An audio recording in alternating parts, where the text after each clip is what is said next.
He doesn't have that on video, does he? We'll find out together on VideoFuzzy.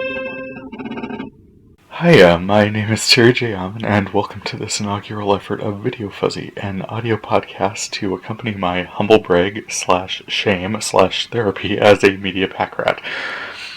It's an audio podcast so as to reduce my temptation to include clips of videos that I've archived.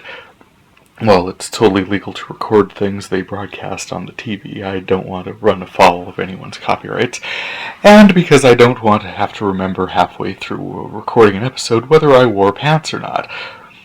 It's not my intention to burden anyone with unnecessary information in this podcast, so the question as to whether I did remember or not shall remain a mystery.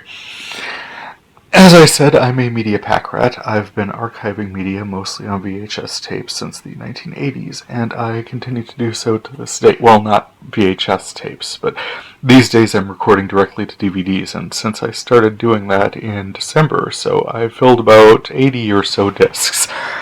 And as for the VHS tapes, that collection grew to hundreds of tapes until by 2012 it had taken over an entire 5-shelf storage unit in my home, stacked double and triple tapes deep.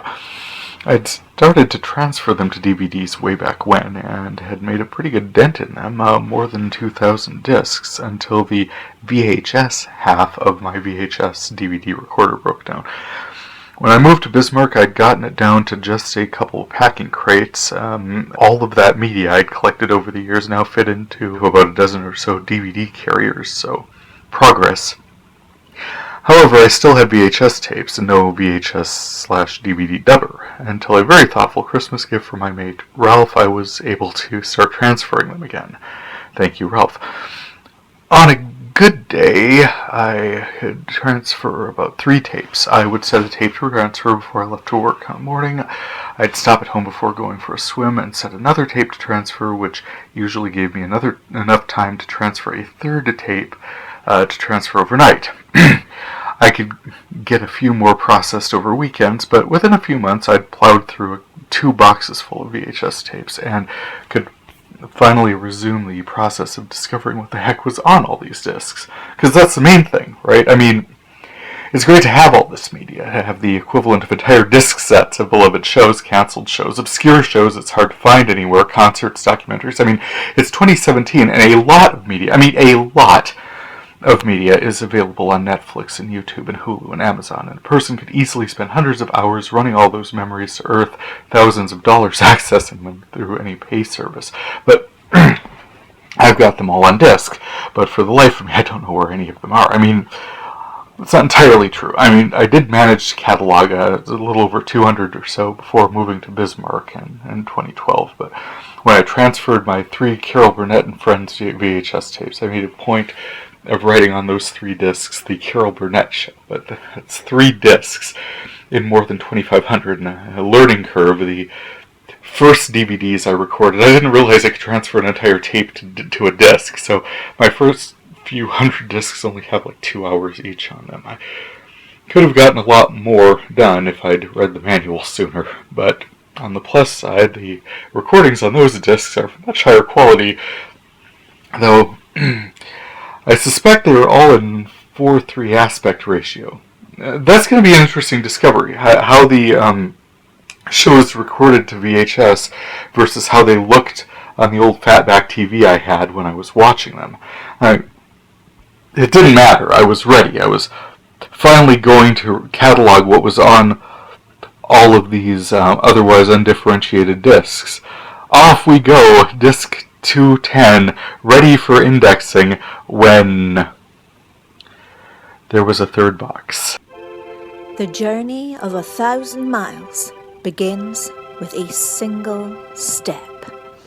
Right into a pile of dog mess.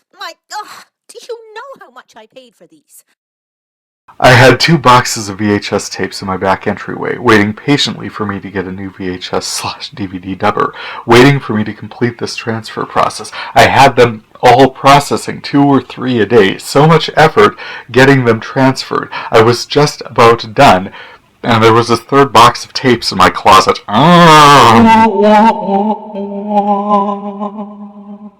I got to work getting them transferred too. pretty sure that's all the tapes I had, which is plenty enough. At the end of that process, I recorded the tape with Gene Wilder and Gilda Radner's Haunted Honeymoon on it toward the end of March. I had 2,567 discs in 12 bulk DVD carriers, not counting the DVDs I'm recording directly from the DVR. See, while all that was going on, I was also piling up recordings on my DVR. TNT, God love them, have been running 4 Supernaturals a day, which is 20 episodes a week. I noticed this right as the show hit the spot where I'd stopped recording them in 2012, so my first thought was, score! I get to pick up right where I left off. Well, there's been about 5 seasons since then. 4 seasons as indication. That's 22 shows per season. Carry the 1. That is a buttload of shows piled up on my DVR. It's a major commitment to try to shotgun 4 seasons of a show to your DVR and 20 episodes a week and maintain recording space on your DVR. So, between Supernatural and the marathon run-up to the new season of Doctor Who in April, I was floating between 90% full and 100% full all the time. For the past few months, it feels like all my free time's been spent archiving television, recording shows discs so as to get them off my DVR.